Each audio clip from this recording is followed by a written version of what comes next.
সুপ্রিয় দর্শক, আসসালামু আলাইকুম। আর বরাবরের মতো সর্বশেষ আপডেট জানাতে আপনাদের পাশে আমি সাইমন সুজন। কাপাকাপি শুরু ভারতের, ভয়ঙ্কর ভিগোরাস অ্যাটাক, হেলিকপ্টার উন্মোচন করছে বাংলাদেশ। বাংলাদেশের কোটি কোটি মানুষের উপর দিয়ে বয়ে চলা এই অসীম নীল আকাশ, যা আমাদের স্বাধীনতা এবং সার্বভৌমত্বের প্রতীক, এই আকাশকে সুরক্ষিত রাখা আমাদের এই প্রতিরক্ষা বাহিনীর অন্যতম প্রধান দায়িত্ব। কিন্তু প্রশ্ন হলো, এই আকাশসীমা সুরক্ষিত রাখতে আমাদের কাছে কি আসলে যথেষ্ট শক্তি আছে? আমাদের বিমান বাহিনীর পুরনো যে ফাইটার জেটগুলো, সেগুলো জায়গা করে নিতে পারে এমন নতুন কোনো যুদ্ধবিমান কি আমরা পেতে পারি?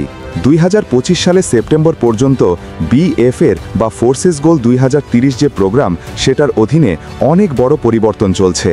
তো বাংলাদেশের ভবিষ্যৎ যুদ্ধবিমান কেনার যে স্বপ্ন, সেটা আমরা আলোচনা করব এবং বাস্তবসম্মত কি কি বিকল্প আছে সেটা নিয়ে আমরা বিশ্লেষণ করব।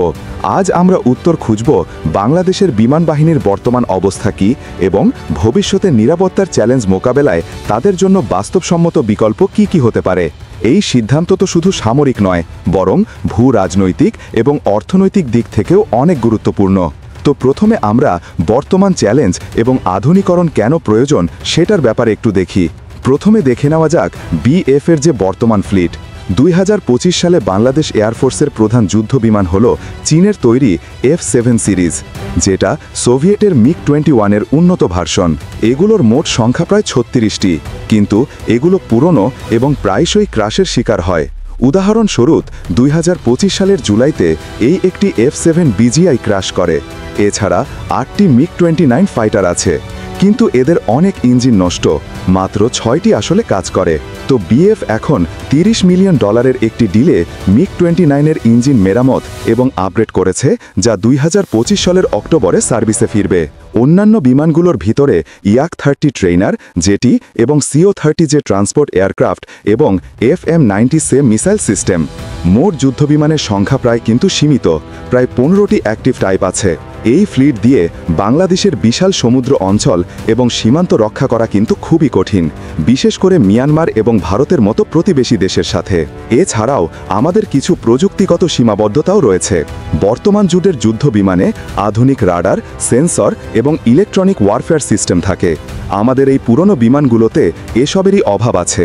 ফলে শত্রুপক্ষের আধুনিক বিমানের বিরুদ্ধে ডগ ফাইট আমাদের বিমানগুলো কিন্তু পিছিয়ে পড়তে পারে। এছাড়া কিছু ভূ রাজনৈতিক প্রেক্ষাপটও আছে। বাংলাদেশের চারপাশে রয়েছে ভারত এবং মিয়ানমারের মতো শক্তিশালী সামরিক প্রতিবেশীরা। ভারত এবং মিয়ানমার উভয়েই তাদের বিমান বাহিনীকে আধুনিকরণ করছে। এই পরিস্থিতিতে আঞ্চলিক শক্তির ভারসাম্য বজায় রাখার জন্য আমাদের কিন্তু বড় একটি চ্যালেঞ্জ গ্রহণ করতে হবে। বিশেষ করে বঙ্গোপসাগরের কৌশলগত গুরুত্ব বেড়ে যাওয়ায় নৌবাহিনী এবং বিমান বাহিনীর মধ্যে সমন্বিত প্রতিরক্ষা ব্যবস্থা আরও জরুরি হয়ে উঠেছে। এছাড়া আমাদের কিছু অর্থনৈতিক সীমাবদ্ধতাও আছে। বাংলাদেশের প্রতিরক্ষা বাজেট কিন্তু খুবই সীমিত, তাই আধুনিক বা ব্যয়বহুল ফাইটার জেট কেনা আমাদের জন্য বেশ কঠিন। একই সাথে বিমান কেনার পর সেগুলোকে রক্ষণাবেক্ষণ এবং প্রশিক্ষণের খরচও কিন্তু একটি বড় বিষয়। তো এই চ্যালেঞ্জগুলো বিবেচনা করে বাংলাদেশ সরকার ফোর্সেস গোল 2030 নামে একটি দীর্ঘমেয়াদী পরিকল্পনা গ্রহণ করেছে। এই পরিকল্পনার মূল লক্ষ্যই হল আমাদের যে সশস্ত্র বাহিনী আছে সেটাকে আধুনিক এবং ত্রিমাত্রিক সক্ষমতা প্রদান করা।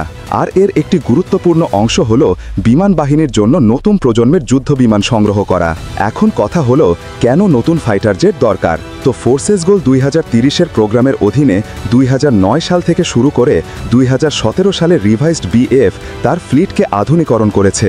2034 সালের মধ্যে সব F-7 প্রতিস্থাপন করতে হবে। 2025 সাল থেকে 2030 সালের প্রকিউরমেন্ট প্ল্যানে যুদ্ধ শক্তি, লজিস্টিক্স এবং এয়ার ডিফেন্স বাড়ানোর কথা আছে। বিএফের লক্ষ্য হচ্ছে ভারত থেকে 15টি মডার্ন স্কোয়াড্রন। এছাড়া আঞ্চলিক নিরাপত্তা চ্যালেঞ্জকেও মোকাবেলা করতে হবে। ভারতের সাথে আমাদের সম্পর্ক, মিয়ানমারের যে সীমান্ত উত্তেজনা, নতুন জেট দিয়ে এই এয়ার সুপিরিয়রিটি নিশ্চিত করা দরকার। বাজেট আমাদের একটি বড় চ্যালেঞ্জ। এখন আসলে আমরা কথা বলবো এই সম্ভাব্য বিকল্পগুলো কি কি। তো কোন পথে আসলে হাঁটতে পারে বাংলাদেশ? বাংলাদেশের সামনে অনেকগুলো বিকল্প রয়েছে, যার প্রত্যেকটিরই কিছু সুবিধা এবং অসুবিধা আছে। প্রথমে চীনের বিকল্পগুলো আমরা দেখি। সবচেয়ে আলোচিত চীনের বিকল্প যদি হয়, সেটি হচ্ছে BF-এর 12 থেকে 16টি যে টেনসি ফাইটার জেট কিনতে চায়, যা রাফায়েল কিলার বলে পরিচিত। এটি মাল্টিরোল এয়ার টু এয়ার এবং air to ground capable advance radar সহ 4.5 জেনারেশনের একটি এয়ারক্রাফট। প্রথম ফেজে 16টি, যা F-7 প্রতিস্থাপন করবে। এটির কিছু সুবিধা আছে, যেমন এটি কিছুটা সস্তা এবং চীনের সাথে শক্তিশালী ডিফেন্সটাই কিন্তু গড়ে তুলবে। আর এটির অসুবিধা হচ্ছে এটার যে ক্রাশের ইতিহাস এবং ভারতের যে উদ্যোগ, এইগুলোই আসলে এটা অসুবিধা। অন্যদিকে চীন পাকিস্তান সম্মিলিত রিঅপশন যে F-7 থান্ডার, এটি 32টি পর্যন্ত কেনার আলোচনা চলছে। BF পাইলটরা পাকিস্তানে এটি টেস্ট করেছে। এটির সুবিধা হচ্ছে এটিও কিন্তু সস্তা এবং মেনটেনে সহজ, কিন্তু অসুবিধা হচ্ছে ইউরোপিয়ান অপশনের চাইতে এটি কম অ্যাডভান্সড। তো অন্যদিকে রাশিয়ান বিকল্পগুলো আমরা যদি দেখি, রাশিয়া থেকে SU-30, SU-35S বা MiG-35 এগুলো কেনার কিছু অপশন আছে। অতীতে রাশিয়ান জেট কেনা হয়েছে, কিন্তু এখন স্যাংশন এবং মেনটেন্যান্স সমস্যার কারণে এগুলো দূরে সরে যাচ্ছে। এটার সুবিধা হলো এগুলো কিন্তু শক্তিশালী এবং আমাদের এগুলো পরিচালনা করার অভিজ্ঞতা আছে বা রাশিয়ান ফাইটার চালানোর অভিজ্ঞতা আছে। আর অসুবিধা হলো এটা কিন্তু কিছুটা এক্সপেন্সিভ এবং মেরামত এবং জিওপলিটিক্যাল কিছু রিস্ক আছে। 2025 সালে MiG-29 আপগ্রেড করা হলেও নতুন কেনা সম্ভব কিন্তু না। তো অন্যদিকে ওয়েস্টার্ন বিকল্পগুলো আমরা যদি দেখি, ওয়েস্টার্ন অপশানের ভিতরে US-এর F-6 আছে, যার জন্য ওয়াশিংটনের সাথে আলোচনা চলছে। এছাড়া ইউরোপ থেকে ইউরোফাইটার টাইফুন এর ব্যাপারে কথাবার্তা চলছে। DF-এর চিফ অলরেডি কিন্তু সেখানে ফ্লাই করেছেন এবং সাব গ্রিপেন বা দাস রাফাল। তো সুবিধাগুলো হচ্ছে এটা টেকনোলজিগুলো কিন্তু খুবই অ্যাডভান্সড এবং নির্ভরযোগ্য। আর অসুবিধাটা হলেই মেইনলি এটা খুবই এক্সপেন্সিভ এবং অ্যাপ্রুভাল লাগে। তো ওভারঅল ওয়েস্টার্ন বিকল্পগুলোর ভেতরে মেইন চ্যালেঞ্জ যেটা, সেটা হচ্ছে আসলে বাজেটের চ্যালেঞ্জ এবং জিওপলিটিক্যাল কিছু চ্যালেঞ্জ এবং ট্রেনিংও কিছুটা চ্যালেঞ্জ। তবে মার্কিন যুক্তরাষ্ট্রের এই F-6 এটি একটি কিংবদন্তি ফাইটার জেট, যা বিশ্বে অনেক দেশে ব্যবহৃত হয় এবং এটি দীর্ঘ সময় ধরে ব্যবহৃত হচ্ছে এবং নির্ভরযোগ্য একটি অপশান। তো বাংলাদেশ যদি পশ্চিম দেশগুলোর সাথে প্রতিরক্ষা সম্পর্ক গভীর করতে চায়, তবে F-6 একটা ভালো পছন্দ হতে পারে। তবে এটার খরচ কিন্তু অনেক বেশি এবং এটাই আসলে প্রথম বাধা। এখন বাংলাদেশে আসলে এই অপশনগুলো থেকে সিদ্ধান্ত গ্রহণ কিভাবে করবে সেটা নিয়ে আমরা যদি আলোচনা করি, বাংলাদেশের জন্য সঠিক যুদ্ধবিমান নির্বাচন করা কেবল শুধু সামরিক সক্ষতার বিষয় নয়, বরং এটি কিন্তু একটা কৌশলগত সিদ্ধান্ত হওয়া উচিত। এক্ষেত্রে কয়েকটি মূল বিষয় আমাদের বিবেচনা করে রাখতে হবে।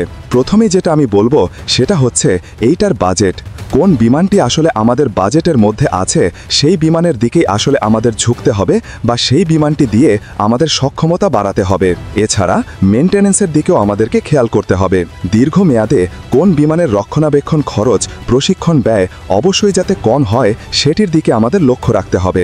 এছাড়া টেকনোলজি ট্রান্সফার আমরা যাতে লোকালি মেনটেন্যান্স করতে পারি, সেটার জন্য যেই প্রযুক্তি সহায়তা সেটা কি আমরা পাবো নাকি সেটার দিকেও খেয়াল করতে হবে। এছাড়া ওভারঅল ভূ রাজনৈতিক সম্পর্কের দিকেও আমাদের খেয়াল করতে হবে।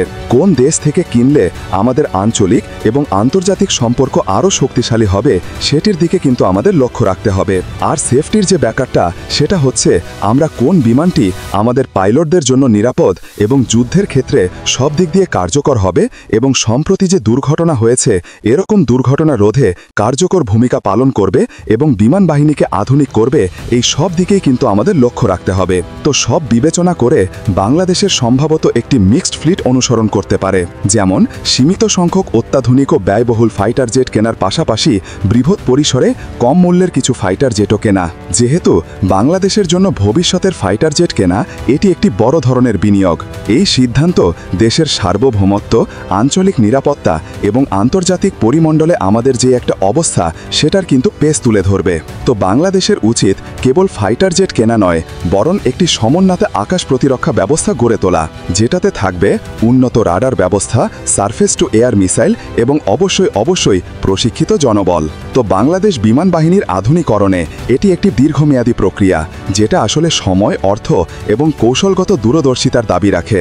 আমরা আশা করি আমাদের যারা নীতি নির্ধারকরা আছেন তারা সঠিক সিদ্ধান্ত নেবেন এবং বাংলাদেশের আকাশকে ভবিষ্যতের সকল চ্যালেঞ্জ থেকে সুরক্ষিত রাখার জন্য।